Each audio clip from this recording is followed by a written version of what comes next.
L'Agence nationale d'assistance médicale ANAM sensibilise sur le régime d'assistance médicale RAMED. Cette journée d'information et de plaidoyer à l'endroit des responsables communautaires vise à renforcer le mécanisme de financement du RAMED pour le bien-être des populations démunies de Kaya. Quatrième journée des éliminatoires de la CAN 2023. La Gambie affrontera dans quelques heures les Aigles du Mali à Casablanca au Maroc.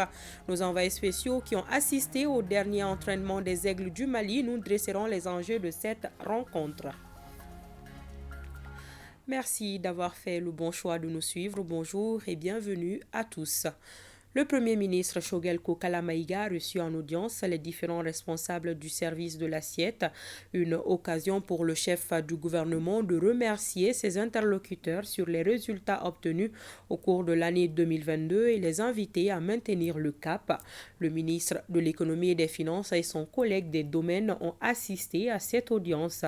Pour plus de détails avec le directeur national du Trésor et de la comptabilité.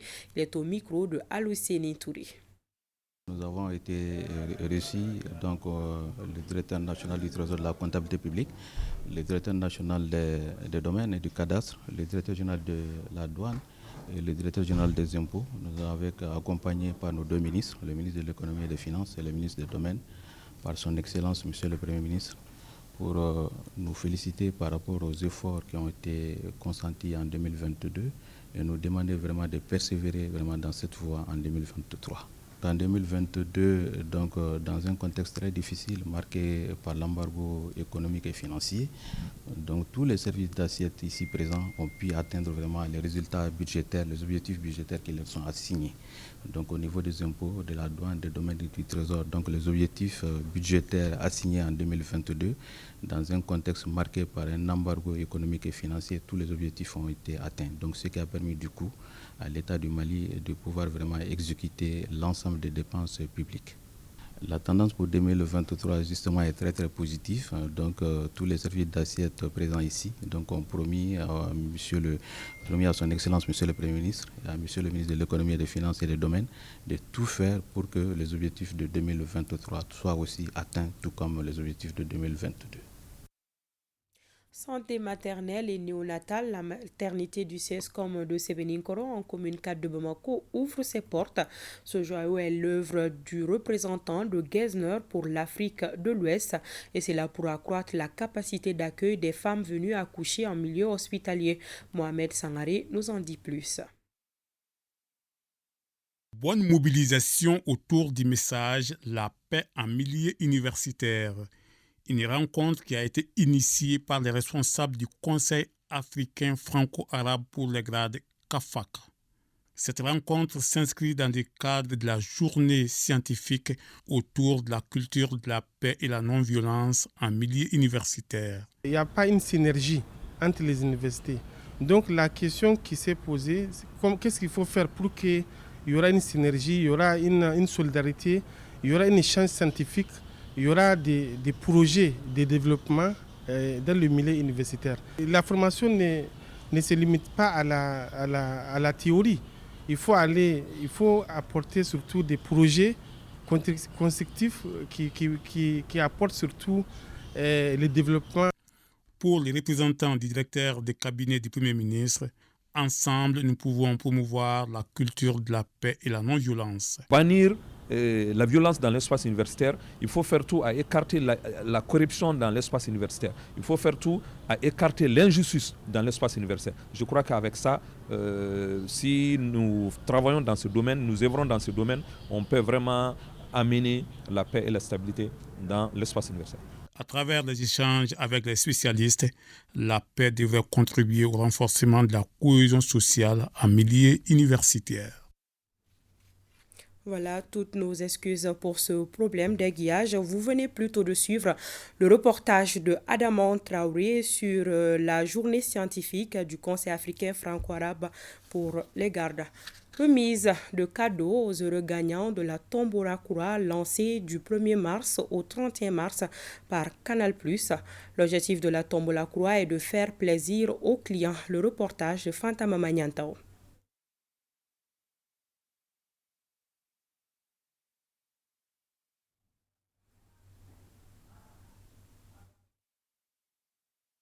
La journée mondiale de la lutte contre la tuberculose édition 2023 se tient autour du thème « Oui, nous pouvons mettre fin à la tuberculose ».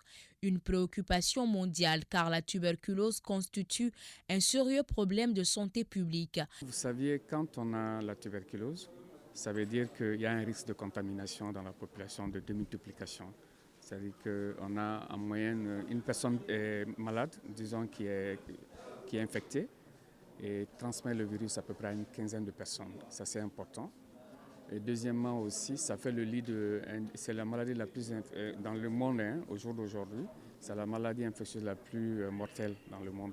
On a à peu près 4500 décès par jour dans le monde et à peu près 30 000 cas de nouveaux cas par jour. Les conférenciers ont fait le point sur des actions à entreprendre pour l'éradication de cette maladie et ont tenu à véhiculer un message à l'endroit de la population. Faire comprendre à la population, généralement, quand on tousse au plus de 15 jours, quand on a une toux de plus de 15 jours, il est souhaitable de passer dans un centre de santé.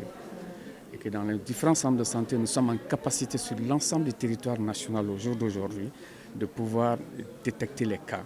Au cours de la conférence de presse, un vibrant hommage a été rendu à tous les acteurs de la lutte contre la tuberculose. Un combat de longue haleine qui saurait être gagné qu'avec l'ensemble de la population, ont-ils martelé.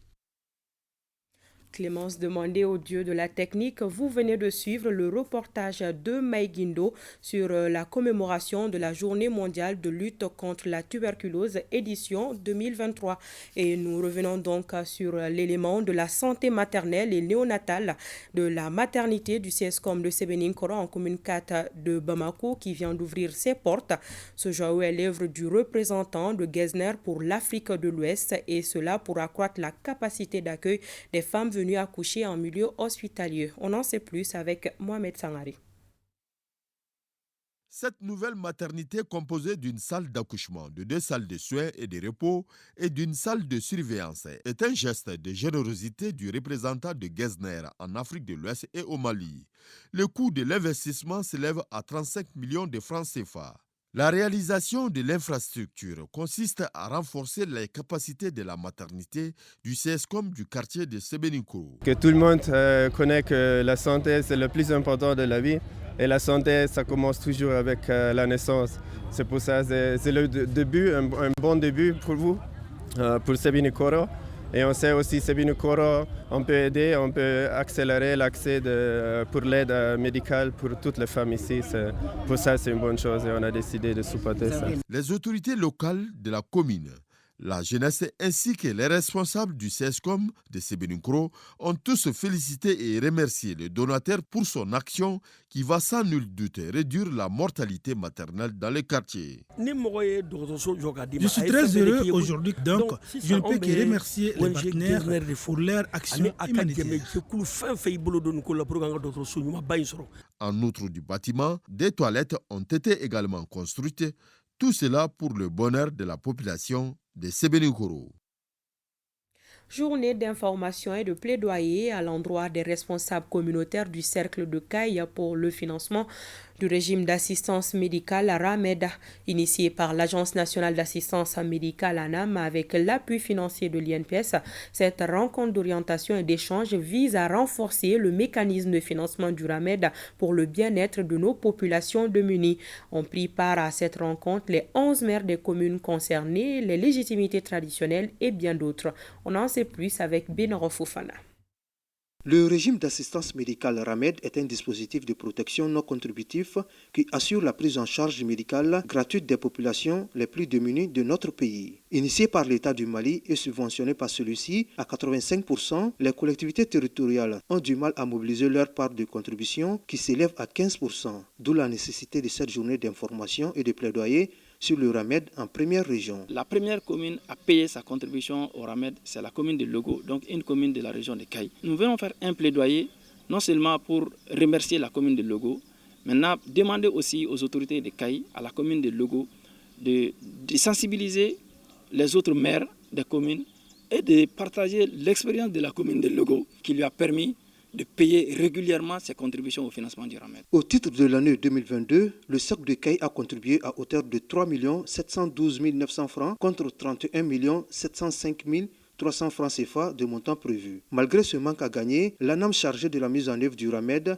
continue à œuvrer pour le bien-être de nos populations démunies. À ce jour, l'ANAM a immatriculé 3 310 194 personnes, dont 77 584 dans les districts sanitaires de Caille. Aussi, il est à noter que 398 620 personnes ont fait l'objet d'une prise en charge à ce jour par les RAMED. C'est le lieu de remercier nos plus hautes autorités déterminées à accompagner la résilience des populations, et notamment celle des femmes et des enfants, par ce dispositif qui s'opérationnalise avec les multiples acteurs, singulièrement les collectivités ici remercier. Dans le cercle de Caille, 4 maires sur 11 ont payé leur contribution au titre de l'année 2022, à savoir celui de Kouloum, Liberté d'Embaya, Ségala et Logo. Ils ont bénéficié à ce titre des attestations de reconnaissance. Nous restons dans la cité des rails pour parler de cette journée d'information et d'orientation des acteurs de la région sur l'organisation de la campagne de distribution gratuite de moustiquaires imprégnés d'insecticides édition 2023 sur financement du Fonds mondial. Ce sont au total 1 900 000 moustiquaires qui seront distribués par le Programme national de lutte contre le paludisme dans la région en juin prochain. La cérémonie d'ouverture de cette journée d'information et d'orientation a été présidée par le directeur de cabinet du gouverneur de la région de Caille. On en sait plus avec Balkissa Saïdibou Chérif Haïdara.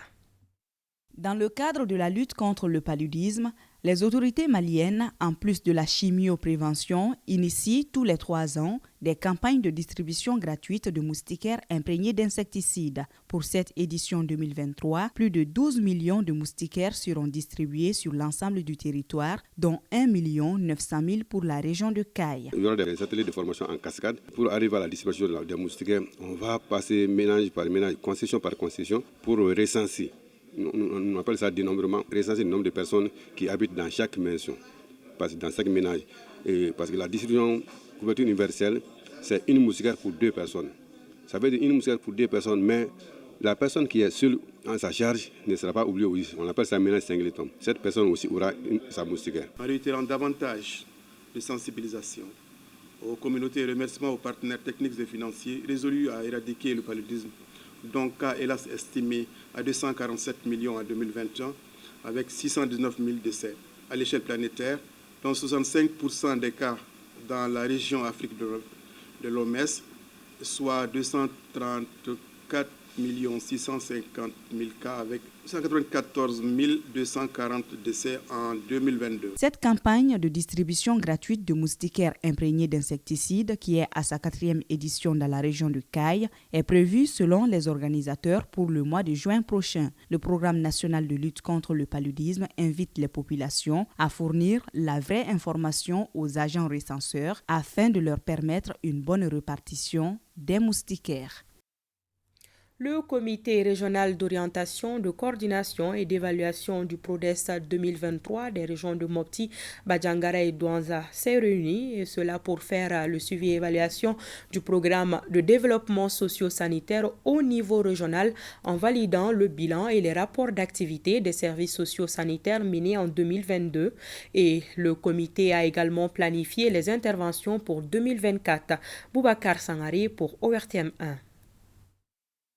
Ces assises du comité régional d'orientation, de coordination et d'évaluation CROCEP du programme de développement sanitaire et social PRODES ont pour but d'approuver et de valider les bilans et rapports d'activité des districts sanitaires de l'hôpital Sominé Dolo et des directions régionales de la santé, du développement social, de la promotion de la femme, de l'enfant et de la famille des régions de Mopti, Banyangara et Douanza. L'essentiel des activités qui avaient été programmées dans le PO 2022 a été réalisé.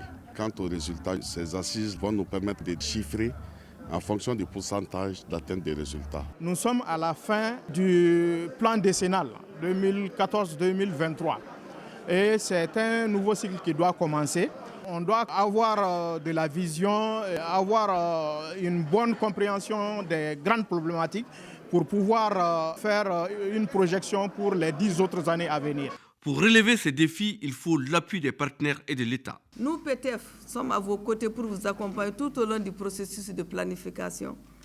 ainsi que dans la mise en œuvre et le suivi-évaluation. Le CROCEP est pour nous le cadre idéal pour une planification consolidée de nos interventions, de nos appuis aux 3 directions et l'hôpital pour une meilleure efficacité et efficience.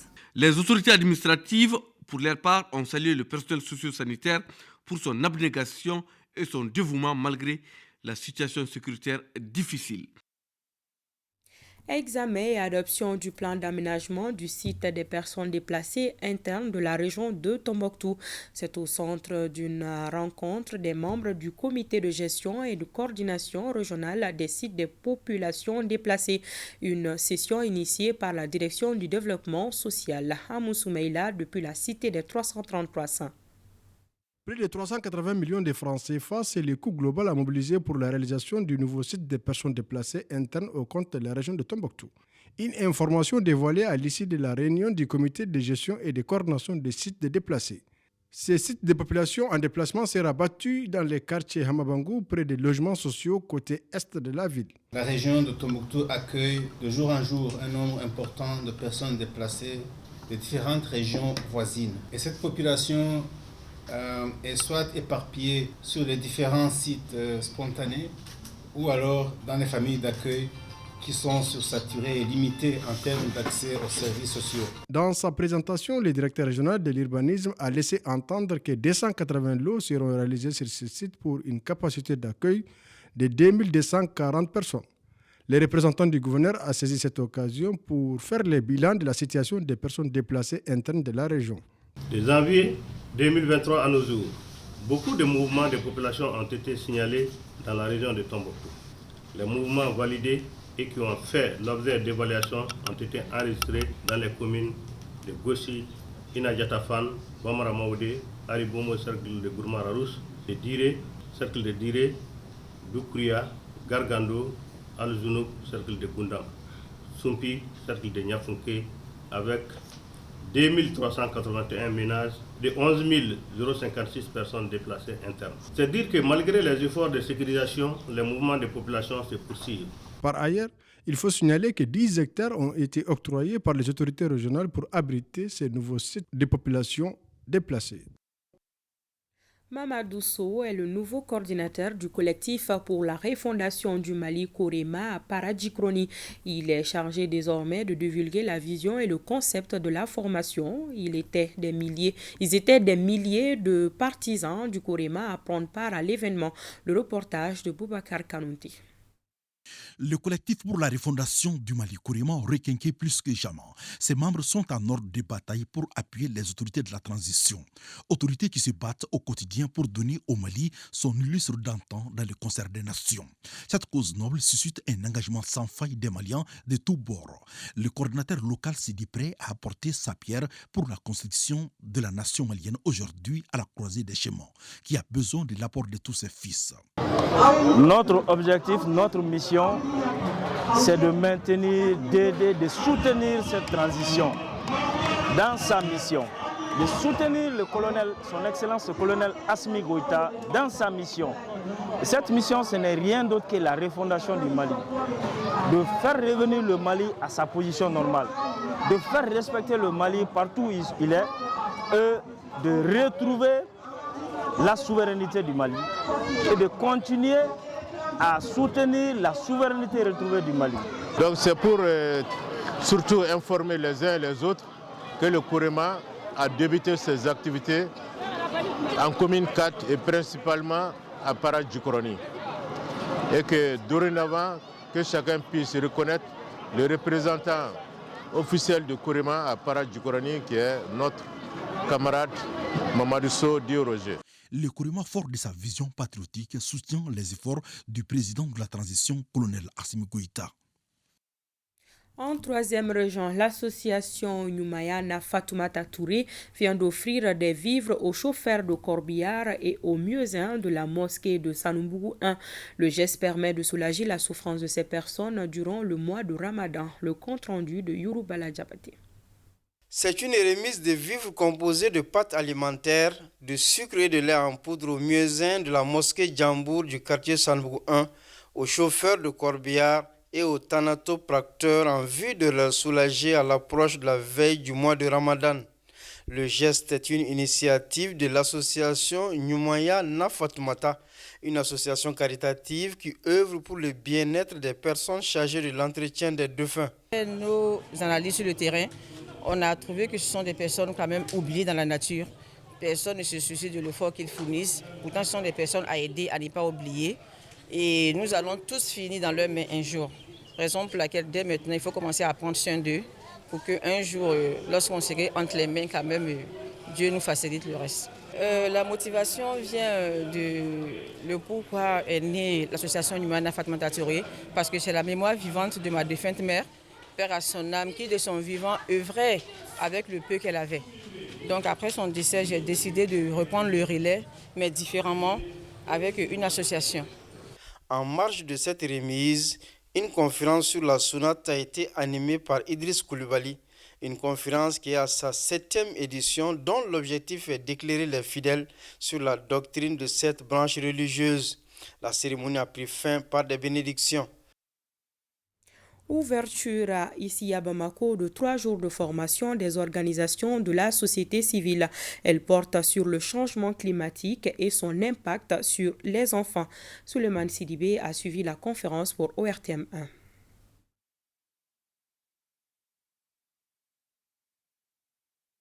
Former des acteurs de la société civile responsables en matière de changement climatique, c'est l'objectif de l'ONG AFAD et ses partenaires.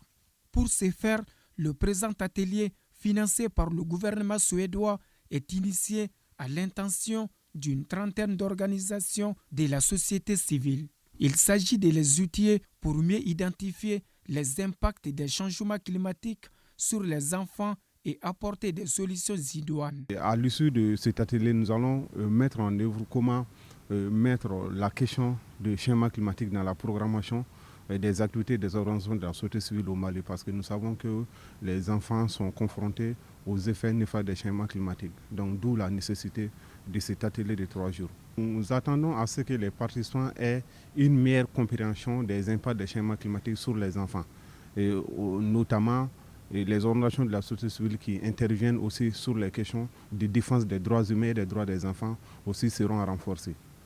3 jours durant, l'approche consiste à une présentation des thématiques liées aux questions des changements climatiques et des droits de l'enfant.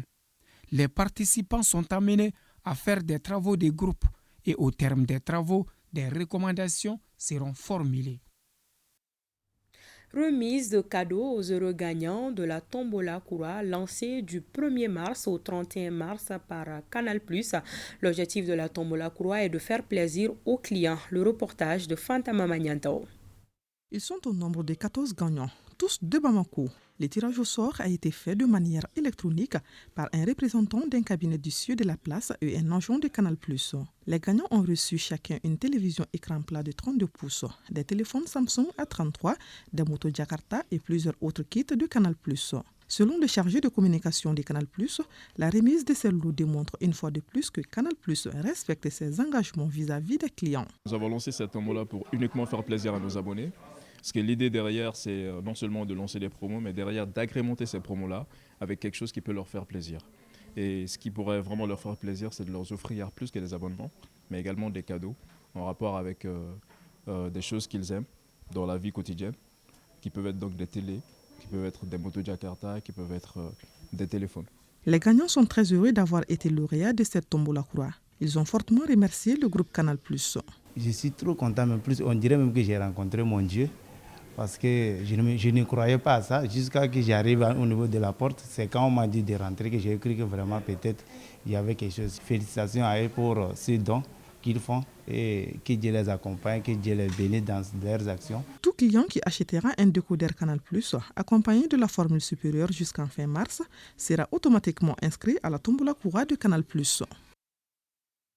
Football, avant de refermer cette édition, direction Casablanca au Maroc, où la Gambie affrontera les nôtres dans quelques heures, et c'est au compte de la 4e journée des éliminatoires de la CAN 2023. Les Aigles solides, leaders du groupe Jeu, peuvent officiellement se qualifier avec un match nul, mais le capitaine Amari Traoré et ses coéquipiers entendent gagner la rencontre et poursuivre leur belle série de victoires.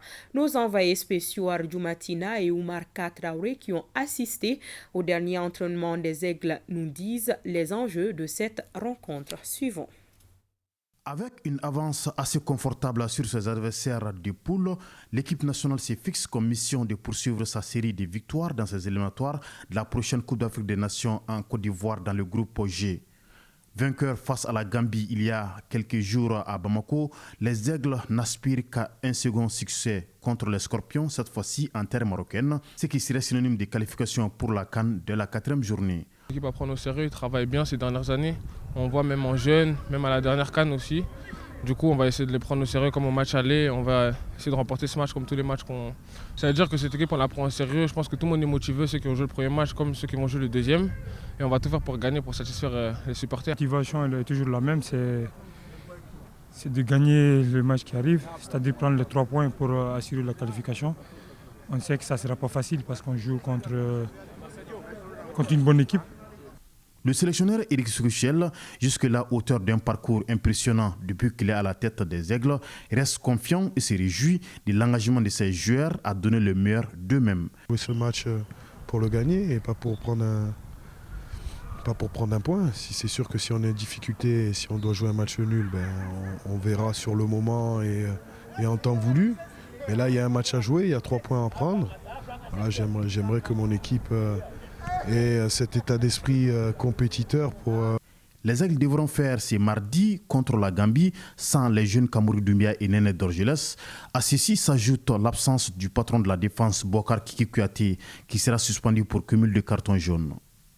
Adepte du système de jeu losange, Éric Souchel entend composer la meilleure équipe possible ce mardi à Casablanca pour venir à bout des Scorpions de la Gambie qui semblent n'avoir pas dit leur dernier mot. Et voilà, vous pourrez suivre le match Mali-Gambie tout à l'heure à 16h sur ORTM 1 et à 18h Mali-Sénégal des moins de 23 ans sur ORTM 2. On se rappelle que le Mali a été battu à l'aller par le score de 3-1. Bonne chance aux nôtres. C'est tout pour cette édition. Merci de votre attention. Au revoir.